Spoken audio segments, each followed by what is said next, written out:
I don't suppose those who are interested in these kind of matters, like a Malcolm Gladwell type, try and look at host cities and deduce that we're all very suggestible, and Super Bowls can in some ways take on the characteristics of a host city. That ever tend to happen? Anyone flout that theory down the years? I've never seen it. Because you could argue that in terms of like indolence and later Roman Empire kind of stuff, New Orleans would be the best place for that. The last time I did a Super Bowl in New Orleans, literally, Mark Chapman and I arrived on the Friday on a long string of flights to get to New Orleans because it's not the biggest city in America. It doesn't have the most kind of air travel. And he got picked up and taken to join the rest of the BBC crew down in the French Quarter, and I had to rent a car and go to Metairie. And Metairie is one of the lesser, the lesser indolent places. Although it's right, I was right below the Huey Long Bridge, so on Sunday morning to prepare for the game, I could take a nice long walk in Bayou Coquille across the Mississippi River, and it was beautiful, sunny, warm day in New Orleans. So I think it's a great place to have it. The stadium itself, the Superdome, doesn't have all that much character, but nowadays most of the stadia don't have that much character. And it's right in the middle. It's right downtown. So most of the people there can walk out to the game, which is another big plus. This is a very interesting dynamic on a few fronts. Obviously, Eagles looking for revenge from 2 years ago in what was a very close game between Chiefs and Eagles. And then I guess that the Chiefs are taking centre stage. Their dynasty, very American term, you love dynasties. So they are looking for an unprecedented three in a row. I was surprised just somewhere along the way that it is unprecedented. Three in a row, just super difficult. Yeah, I mean, the first two Super Bowls were won by the Green Bay Packers, and they had won the NFL championship the year before, but the other league, the AFL, existed at the time. So otherwise, they're kind of halfway qualifier for it. But yeah, it's a very, very difficult thing to do, given the extent of the playoffs, the number of rounds, and that each game is a one-off. It's a knockout game, and injuries and the modern pressures of salary cap. You build a big star. You can be forced to lose him. And Kansas City is a great example of that because Andy Reid won the Super Bowl against San Francisco. The big star of the game, besides Patrick Mahomes, as usual, was Tyreek Hill. Made a long downfield catch, which was sort of the turning point in that game. And then Hill needed too much money, and they got rid of him. They traded him down to Miami. And for each of the past 3 years, the question has been, how does Andy replace Tyreek Hill with other receivers? They've never had, in that time, one big receiver who stepped up and filled that gap. So he's filled it by changing his offense to some extent, becoming more Travis Kelce friendly, the tight end, and using a variety of guys in different roles, sometimes very limited roles. But last year the winning touchdown was caught by Kadarius Toney out of nowhere, in a sense. He's the last guy the defense looked at to cover, and I think it's a sign of Andy Reid's real coaching acumen. And one of the big stories of this is, does Andy Reid join the pantheon of coaches? And I think he probably already has joined it, in my mind. Yes, Reid as coach and Mahomes as quarterback, looking for a fourth in 6 years, which Right. does sound very impressive. I have been watching a little bit of American TV over the last 24, 48 hours in anticipation of talking to you. Avoid the news channels. Well, as a rule. But I'm watching the sports shows.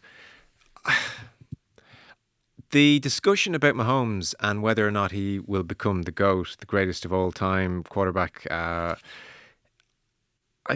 kind of stunned at how inane and reductive the conversation is. Now, it's not to say like the American media landscape, I'm sure the podcast realm may be slightly different and you'd have a good sense of things. But genuinely, the television debates are as reductive as, if he wins, he's the GOAT. If he loses, then not for me. And this is in a team sport where he is reliant on his teammates to catch the ball and to block and defend and make tackles. And to play. Yeah, you know, if this was an individual sport, if they were, you know, if Tiger Woods was going out to beat Nicklaus's major haul, I would have a touch more acceptance for that kind of analysis. But I've tuned into several TV debates for is Mahomes the greatest? And instead of comparing various aspects of his game with Brady's, for instance, it is just honestly that inane. I was kind of thinking, God, this can't pass the mustard on American TV. No, it's. I mean, if you've ever read Neil Postman's book, Amusing Ourselves to Death, he predicted all of this back in 1985, and basically, volume entertainment trumps information as far as these things are concerned, and everybody simply jumps on the same meme and rides it to death in various ways. I think, as you implied at the beginning, Mahomes' status as one of the greats is already, I think, established, not just by the wins, but his presence in the continued success in each of his years as a starter, which is not to be demeaned. You know, making a Super Bowl is an achievement in itself. And the guys who lost, like Jim Kelly in Buffalo, who lost 4 consecutive Super Bowls, it doesn't demean his skills as a quarterback to have got there and lost, because it is a team game. And when you look back at the other candidates for the greatest quarterback of all time, I'm reluctant to ever say the greatest player of all time, because yes, quarterback, I don't think there's a position that's more important in a team sport than quarterback. An ice hockey team can ride a hot goalie to success, but it's not, in the overall scheme of things, the most controlling thing the way a quarterback is. So when you look at the ones who are normally in the GOAT conversations, you have Tom Brady, obviously, 7 Super Bowl wins, consistent success over a period of 20 years with 2 different teams. You have Joe Montana with the Super Bowl run in San Francisco with 2 different coaches, although the same basic system. And he had 4 Super Bowl wins. You have some people talk about Otto Graham in both the All-American Football Conference in the 1940s and then the NFL in the 1950s, 10 seasons, 10 championship games, 6 wins. People don't often talk about Terry Bradshaw, who won 4 Super Bowls with the Steelers in that kind of way. They have sort of stopped talking about John Unitas, who was sort of considered the GOAT in the 60s when he was at his peak and had a couple of championships with Baltimore. And I think that's the interesting thing, because all of those 4 who are generally in that major conversation are an amalgam of great coaches and great quarterbacks. Brady and Belichick, Otto Graham and Paul Brown, Montana and Bill Walsh, and now Andy Reid and Mahomes. And I think they come, and people will make the argument in the past few years that Belichick would be nothing without Brady, and Brady himself was sort of saying, not quite, it's almost the opposite. Bill and I were a great pair. And I think the same is true of Andy Reid and Patrick Mahomes. And part of it is recognizing the talent you have and building your team to him, or you can argue in Walsh's case, building the quarterback to the system he wanted to play. And they were a perfect fit that way. Yeah. But in that sense, I think Mahomes is easily in that top 4 or 5. For sure. And it's a very interesting... And he's got half of his career to come. Well, indeed. And it's a really interesting conversation to have, which is why I guess I was just so disappointed the last few days when I tuned into different shows. Like I was watching First Things First, that show that's yeah. So I don't know the guy's name, but so there were, Mahomes to be the best, etc. And the logic he said was, well, if he gets to 5, that will, for me, mean he's better than Brady, who was 7, because of his superior numbers. But then he qualified by saying, although his numbers have slowed down a little bit, but that can be balanced out by the three-peat. And I just thought, what is this weird Yeah, and mathematical, like made up? We would if you were sitting in the media over here debating Messi or Ronaldo, who's the best, and you started talking about what they had won in a team game as the arbiter, like that it just wouldn't. It would be unacceptably stupid. It's hard to make, and over here as well, numbers don't have quite the same. There isn't the depth of statistical analysis, and American football, you know, is now with Pro Football Focus and things like that. Everything is quantified to some extent. Yeah. And the argument that Mahomes' numbers are down is actually a positive argument for his strength as a quarterback, and his leadership ability, his ability to get the job done when it has to. And this year's Chiefs have actually been a defensive-oriented team. The defense hasn't had the luxury of being able to, say, blitz the other team's quarterback because they have a big lead and they know the other team is going to be forced to pass. Which gives your pass rushers a big advantage. They've really had to tough out victories, and to me, that quality is as important as anything else. And that was Tom Brady was Bill Belichick's quarterback, but in the time he played for Belichick, they were 3 or 4 different teams. They were a defensive first team that needed Brady to they didn't have big star receivers. They needed Brady to kind of control the ball up the field the way the Chiefs are playing this year. Long drives with no mistakes. They don't turn the ball over very much this season. Then they were a pass crazy team like the Chiefs were with Tyreek Hill, with Randy Moss, and then with Rob Gronkowski at tight end, and Brady was throwing the ball long, and then they changed again to a kind of wide open spread offense in teens, and I think that kind of ability is exactly what you see in Patrick Mahomes. He could play in any kind of a system. Right. He could probably play in any kind of an era. And the difference, the similarity with him and Brady is they see things before the play, which is one mark of a good quarterback. The second one is they anticipate how the play is going to come out and can put the ball to a receiver without seeing that he's open. That's the hugest difference in American football quarterbacks. Some quarterbacks have to wait to see the receiver open and then throw. Some quarterbacks will anticipate the receiver being open, where he's going to go and put the ball there and expect the receiver to get to it. The third thing that Mahomes adds is that mobility. And it's not just running ability, it's the ability to move and see the whole field while he's moving, throw against his movement, against the way his body's going. It's really spectacular. And I think that sort of thing, there are other quarterbacks who can do some of those things. There are very few who can do all of them.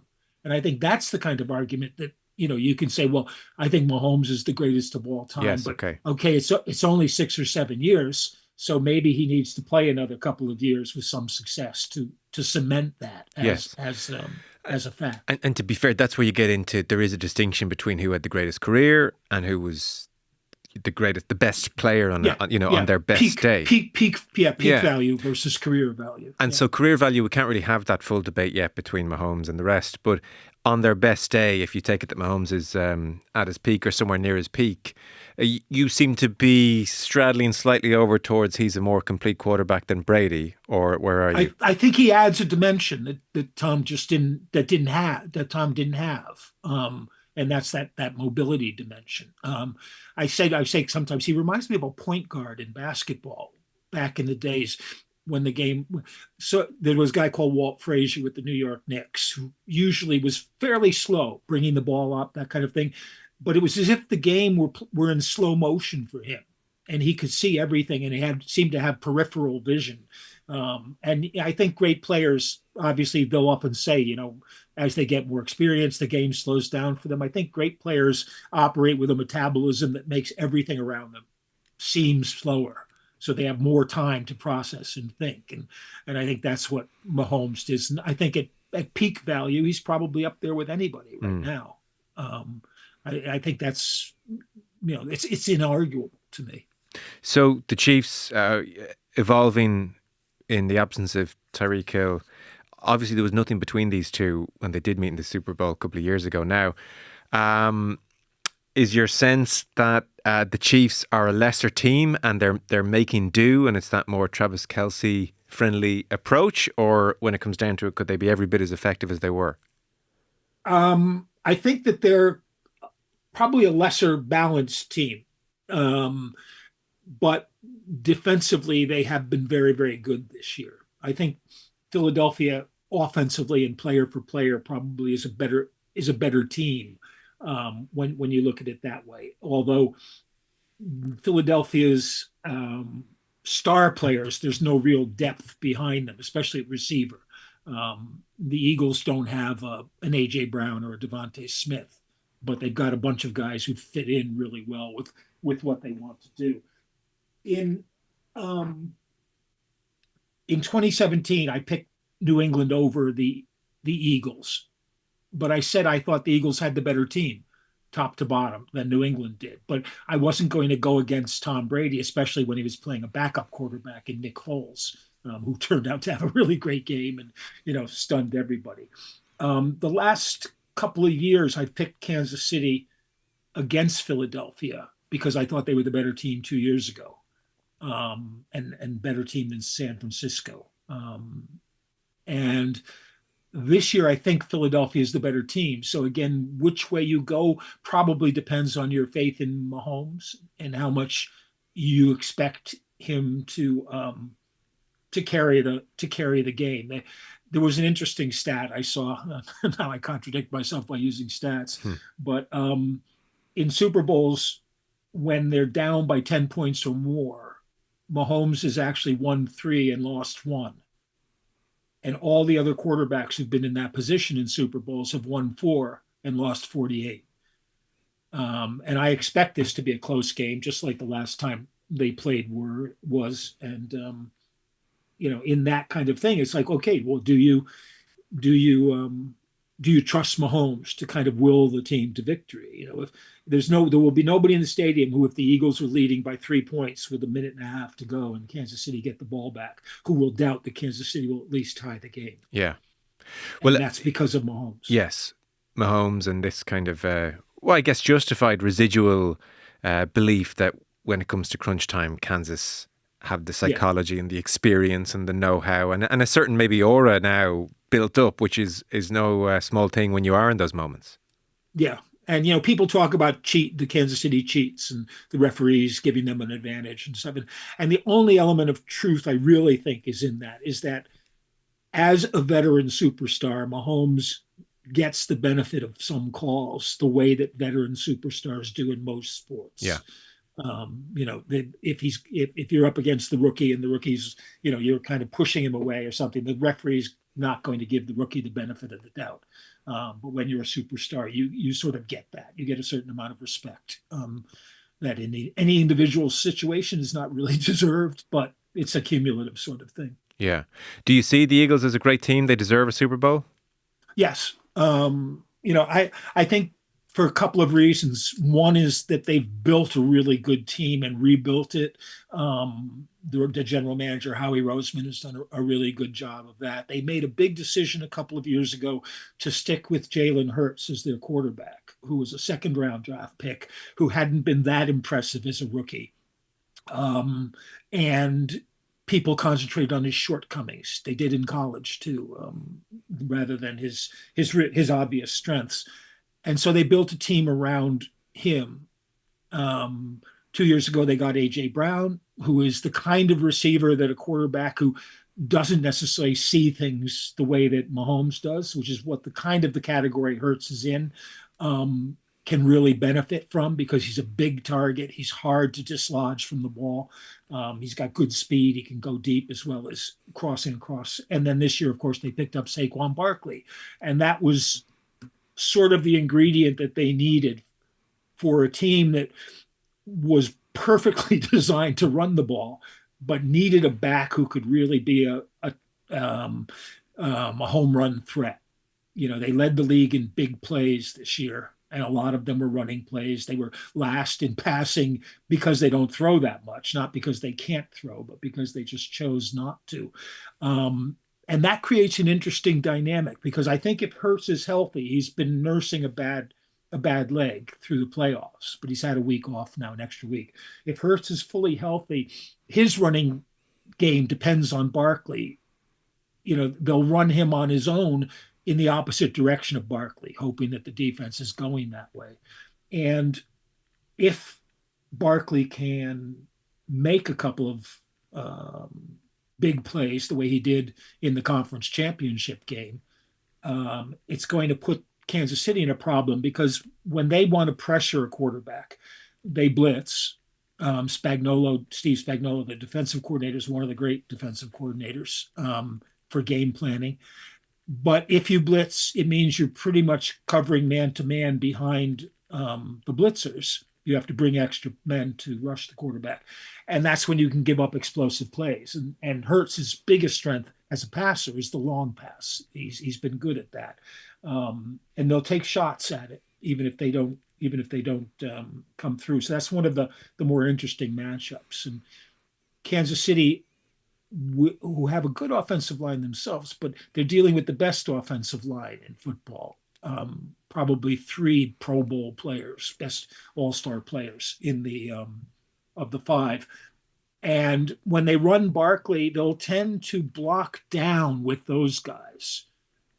And that leaves the guy on the edge, the defender who's supposed to set the edge, alone with Barkley. And Barkley can beat him, once every 6 plays or whatever. And once Barkley beats him, he's out in space, and he's got a combination of speed and moves that makes him very hard to bring down in space. So, it'll be interesting to see how they work that. And one of the things is they've always had big lines. And even in the Andy Reid days in Philadelphia, their line was generally a big line. These guys are really huge. The left tackle is Jordan Mailata, who was a rugby league player in Australia, but he was really too big for rugby league in a sense, and he's now at like 6'8" and about 330 pounds or something like that. But he's got quick feet, which is what they saw in him and liked. His really quick feet. And there was a play in the conference championship where he basically threw a block, knocked over A.J. Brown, who was trying to block somebody, and the guy Brown was blocking, and the 2 guys who were chasing up. So it was basically 3 opponents plus your teammate. And then he ran downfield and caught Barkley as he was pretty much crossing the goal line. And then, was celebrating, and then came over to the sidelines. They caught it on camera and microphone, apologizing to A.J. Brown for just taking him out of the play. And it's that kind of thing that I think makes the Eagles a real threat, even against a good defense, which is what the Chiefs have. Okay, really nicely set up. One last thing I just wanted to get your thoughts on.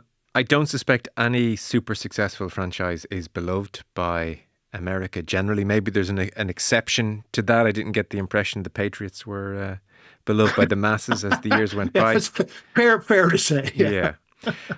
And Mahomes, you mentioned the protection and the preference he gets as a superstar from the referees, and there is no doubt he's prone to a flop, as you guys call it over there. He'll go down, no problem. And I think as well, the media and the television directors have gorged on the Taylor Swift, Travis Kelce thing too. You'll probably see more cutaways to Taylor Swift in the crowd than you will to Donald Trump. Yes, which is no problem for me, basically. And people have kind of just, oh my God, enough of this already. So this great dynasty, are they popular-ish or they're not popular-ish? so much? I mean, what you're saying is correct. They're starting to get criticism, the referees' favoritism, the Taylor Swift saga with Travis Kelce. Jason Kelce and Travis now are omnipresent everywhere. Although, got to say, I love Kylie Kelce, Jason's wife, is like the perfect wife. He was when they went up to Buffalo to watch the Chiefs lose to Buffalo during the regular season. They asked her, what she how she felt or how her husband had enjoyed. So I feel so sorry for Jason. He wanted to go out in the tailgating with the Bills fans and jump through a table, but nobody had a table for him to jump through. And I thought, that's the best wife in the world. She's sad because her husband doesn't get drunk and jump through a table. What more could a man want? I, I don't, I don't need a list. Don't send them in, folks. But yeah, I think Philadelphia is a hard team to love because Eagles fans are rather on the obnoxious side. Also on the very short-term satisfaction side. Okay. When they beat the Patriots in the Super Bowl the next season, their first game was against Atlanta. They failed on a play at the goal line. Atlanta scored. They were down at the end of the first quarter, I think 14-3 or something, and the fans were booing them. It's like, what have you done for us lately? And I find that kind of objectionable. But 100 and whatever it is, 25 million people are going to watch it, and probably a few more at halftime. And one thing, going right back to the beginning about New Orleans, the NFL has constructed the halftime show and the pregame music, and the game is the Super Bowl is half football and half variety show. Sure. And the pregame, it's all New Orleans oriented. All the artists, are either from or have real connections to New Orleans. And I discovered two things yesterday when I was doing the research. And one was that Trombone Shorty is going to be singing or playing America the Beautiful with someone called Lauren Daigle, they're both from New Orleans. I like Trombone Shorty a lot. And also I discovered that SZA is actually pronounced Scissors. Which this is why people don't bring me in to critique the entertainment at the Super Bowl. I think it's good though. It's nice to have a bit of hometown flavor because all these stadiums are increasingly homogenous. Yeah, absolutely. And if you can't highlight music out of New Orleans, then what can you do? Back in the old days, I think the very first Super Bowl, maybe the first two, Al Hirt, who was a Dixieland trumpeter, was the main Super Bowl attraction. We've come a long way since then. Yeah. Was the halftime show in place for the first Super Bowl? There was always a halftime show, but it was mainly marching bands, but they added, for example, Al Hirt. And then a couple of years later, it was like the Up With People singers, the ones who did like, I'd like to teach the world to drink a Coke and that kind of stuff. And there wasn't the hubbub about commercials at that point because they weren't such a big thing. I mean, Budweiser released their Super Bowl commercial like a week ago. It's very good if you like, kind of sloshy sentiment with horses, but who doesn't? Who is Mike Carlson tipping? Oh, that's such a tough one. I've gone both ways. I keep seeing people put up crazy probability things like the team that travels west has generally beaten the team that travels east. The last 30 Super Bowls, that's applied. Although I don't think the Chiefs will be suffering. No one's suffering from any jet lag in a game where you arrive a week before the game. So I'm not quite sure why that is. But I think I've gone with the Chiefs and Travis and Patrick Mahomes because I thought they were the better team the last 2 years. I didn't go for them when they lost to Tampa because Tampa were obviously going to be better because the Chiefs their strength was pass rushing the edges, and both Chiefs starting tackles were out from that game. So you could see Mahomes was going to be in a lot of trouble. But I still regret picking the Patriots over the Eagles when I thought the Eagles had the better team, but the Patriots had the better quarterback. So I'm going to give the Eagles a break. The Eagles. Yeah. The Eagles a break and go with the Eagles. Well, I guess history's on your side, It's an amazing thing that 3 in a row has never happened, so. Yeah. And, like I say, I think it'll be a good game. I think it'll be a close game. So, if you wanted to take either team to win by less than 10 points or something like that, it's kind of a better bet, a better paying bet, with the team that you like. And so if he loses, my only regrets, I'm not there. Yeah, for sure, no doubt. If he loses, then I can watch American TV tell me, well, this is why Mahomes is not the GOAT.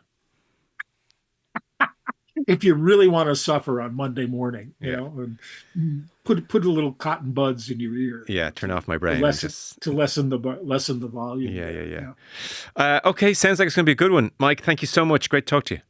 Oh, it's always a pleasure, Joe. Thanks.